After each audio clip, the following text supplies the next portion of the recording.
بسم الله الرحمن الرحيم. السلام عليكم ورحمة الله وبركاته. Dear students of Organizational Behavior course, today inshallah we will continue chapter 4, personality factors. At the previous lecture we start to define what do we mean by personality and the way it is measured and the factors that shape it. Also, we talked about some tools used to assess the personality, such as the Myers-Briggs type indicator and the Big Five trait model. Also, we talked about some traits such as core self-evaluation, self-monitoring, proactive personality contribute to understanding the personality of individuals. And today inshallah we will continue chapter 4 talking about personality. Then we will start with the next part of this chapter, which talked about values. Now we wanted to talk about generational values, which is a model applied in US. According to this model, the researchers tried to differentiate behaviors or values of different generations and how those values or behaviors changed from one generation to another. Okay, so we have different generations cohort. The first one is veterans, the baby boomers, the Xers, and nexters. As you see that the age which is represent for the first generation, it is 65 and above. So this is for the old people. The boomers from 40 to 60 years. The Xers from 20 to 40. Nexters of 3 years and lower. Okay. Now we wanted to focus on the values and how it's changed from one generation to another. For the first one, for example, they are focusing on those values: hardworking, conservative, conforming, loyalty to the organization as a whole. While the boomers, the loyalty changed to be focused on to the career. Those generations is focused on the loyalty to the organization as a whole. Okay.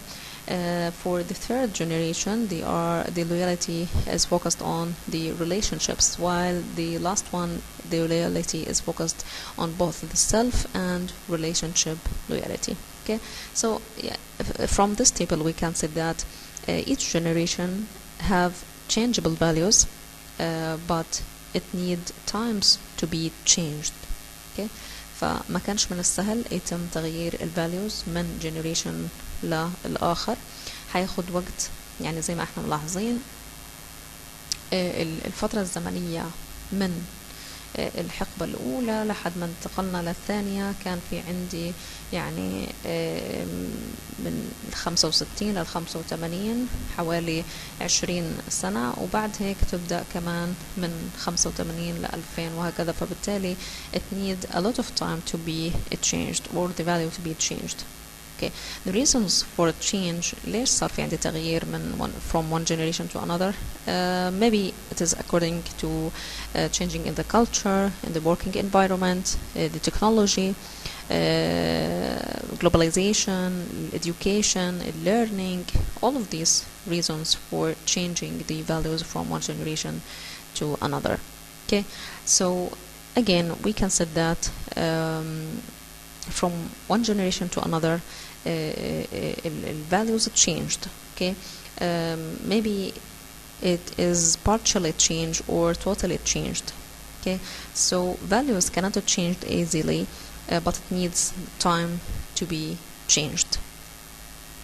Okay, so we can say that again, the values, it is stable and continuously, and it can be changed, but it takes a lot of time to be changed. This is the main idea from those model. Linking an individual's personality and values to the workplace. 30 years ago, organizations were concerned with personality in order to match individuals to specific job. Okay, matching the personality to the specific job. That concern has expanded to include how will the individual's personality and values match the organization, not just the personality. Personality and values should match and fit the organization. Why?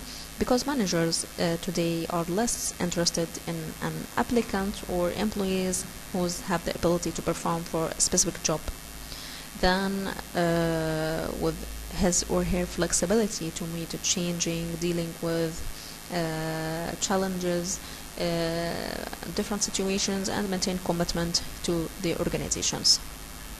Okay, so one of the first type of fit managers look for is person job fit. Person job fit. What do you mean the person job fit theory or the personality job fit theory? It is a theory that identifies 6 personality types and proposed that fit between personality type and occupational or the job environment determines satisfaction and turnover. Okay, again, person job fit, the effort to match job requirements with personality characteristics is described by John Holland's personality job fit theory. Okay, this theory, it is simply talked about up to what extent the personality of individuals is matching with specific job or with a specific occupation. So the personality job fit theory lead, of course, if there is a fitting between the personality and the job or the occupations, this will lead to high level of satisfaction, reduce the absenteeism rates, and also increase the productivity. Okay, so according to this theory, Holland's presents 6 types of personality and proposed that satisfaction and propensity to leave a position or the absenteeism rate depend on how will individual match their personality to a job. كل ما كان الشخص البرسوناليتي تبعته مناسبة مع طبيعة العمل أو مع هذا البوزيشن، فبالتالي هيكون في عندي نوع من الساتسفاكشن هيكون عالي، وبالتالي هتكون الابسنتيزم ريت كمان منخفضة، هتزيد عندي البرودكتيفيتي. Okay. And we can say that according to Holland theory اللي هي person job theory, each type of the 6 types of personality would be satisfied dealing with certain jobs.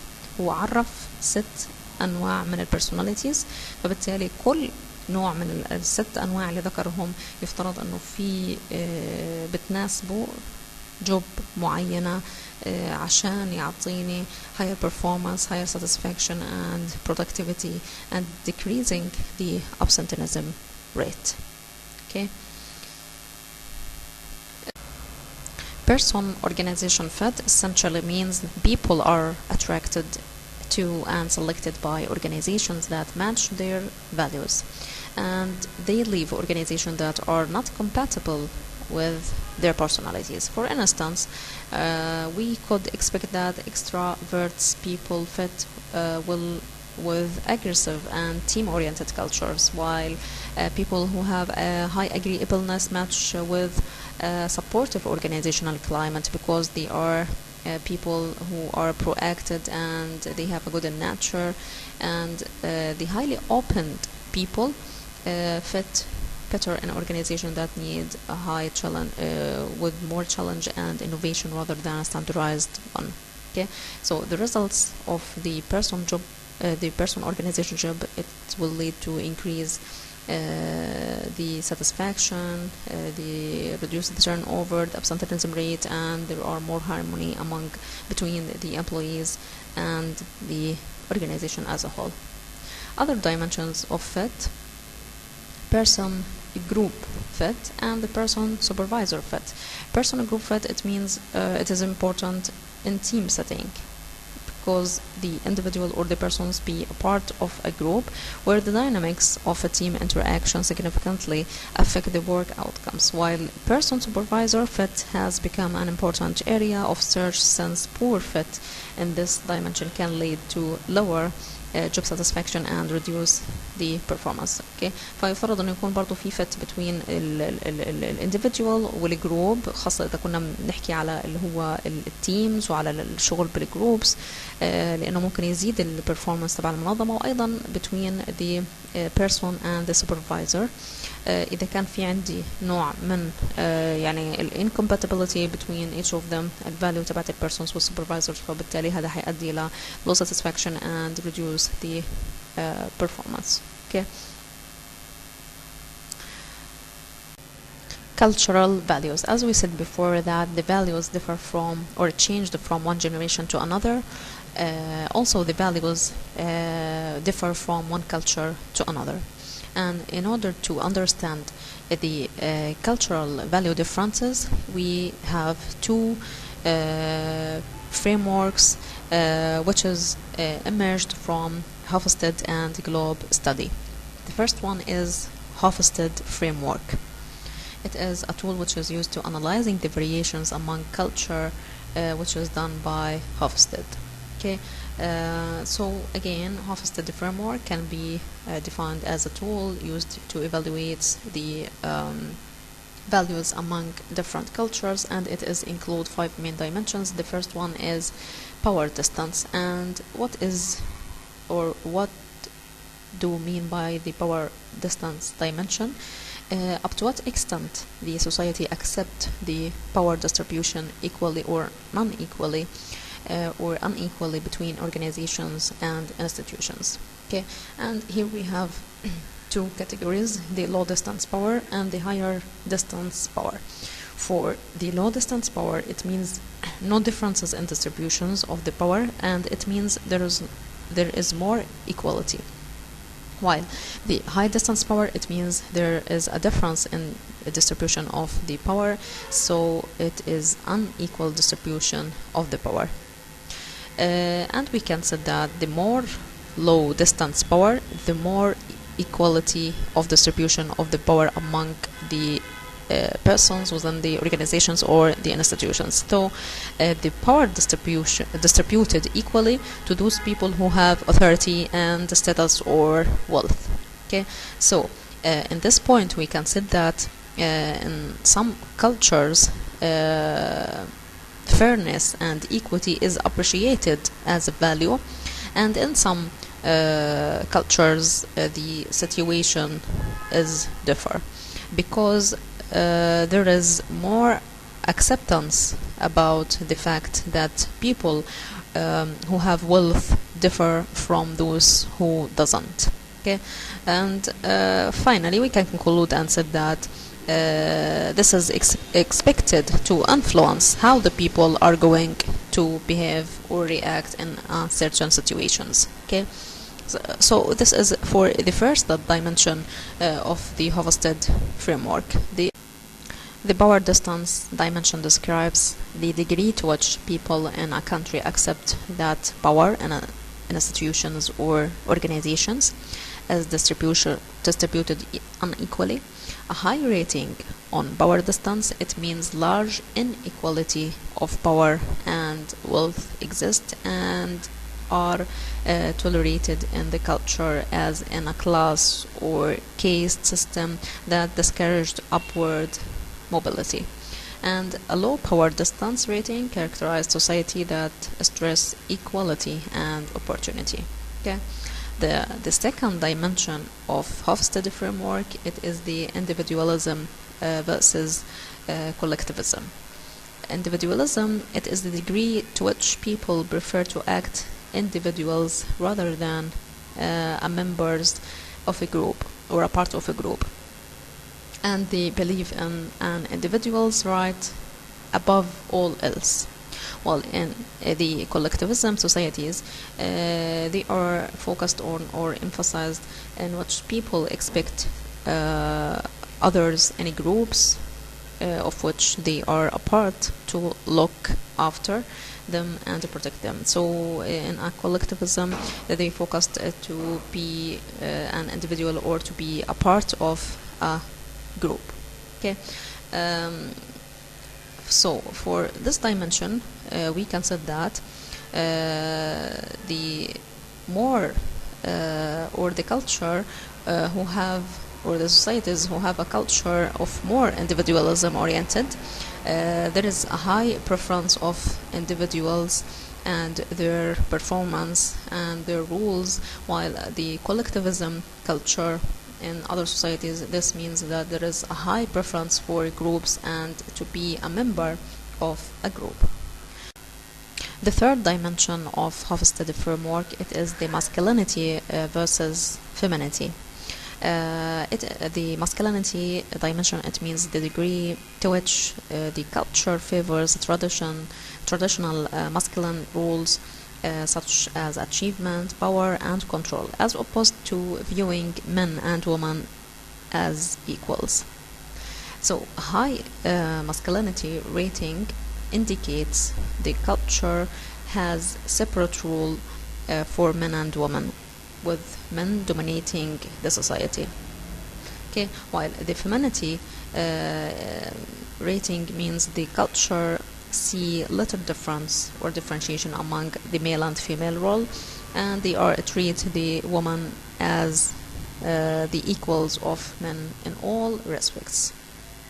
Okay, so the third dimension, again, masculinity versus femininity, it talks more about the authority and how it is distributed in the organization. So the more there is appreciation for achievement, power, and control, we can talk about the masculinity, and the more there is acceptance for the role of female, it means low differentiation between the male and female in the society. Okay. The fourth dimension of Hofstede framework, it is the uncertainty avoidance. It is the degree to which people in a country prefer structured over unstructured situation defines their uncertainty avoidance. So in cultures scoring high on uncertainty avoidance, people have increased anxiety about uncertainty and ambiguity, and use laws and controls to reduce uncertainty. So in another way, we can say that this dimension of Hofstede framework differentiate between two societies. The first one who fear from future and prefer to deal with clear situation or structured system, while the other society, or the second society, who doesn't fear from the future and they prefer to deal with ambiguity or non-clear structure, unstructured system. Okay, so for societies with high uncertainty avoidance, they don't prefer to deal with ambiguity situation, while the societies with low uncertainty avoidance, they doesn't mind about the ambiguity situation. Okay, and if we ask how this dimension will influence the organization, of course, it influences a lot of managerial practices. For example, organization with low uncertainty avoidance, they can challenge and face changes and take risks, and they work according to long-term strategies, not just for or react to the current situations. It also will affect the decision-making process and a lot of aspects within the organizations. Okay. The last dimension, or the fifth dimension of Hofstede framework, it is the long-term versus short-term orientation. People in a culture with long-term orientation look to the future and value thrift, resistance, and tradition. In a short-term orientation, people value the here and now. They also accept the change more readily and don't see commitment as impedient to change. Okay, so in another way, we can say that long-term versus short-term orientation. The long-term orientation, it means those societies who prefer to state long-term planning, professional decision making, and also deal with the future in more open mind. While the short-term orientation, the culture here focus on current situations and they state short-term plans rather than long-term plans. Okay, Again, we can conclude for this framework, Hofstede framework, it is a tool which is represent that there is differences in the values, not just from one generation to another, but also from one culture to another. Okay. The second framework, which is used to represent that there is a differentiation among or changes among the values from one culture to another, it is the GLOBE framework, which is abbreviated to Global Leadership and Organizational Behavior Effectiveness. Okay, this framework it is designed to show whether values similar or differ among cultures.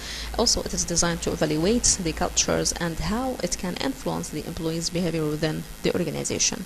Okay. بالنسبة لهوفستد كان في عنا 5 dimensions, while for a globe team we have here 9 dimensions.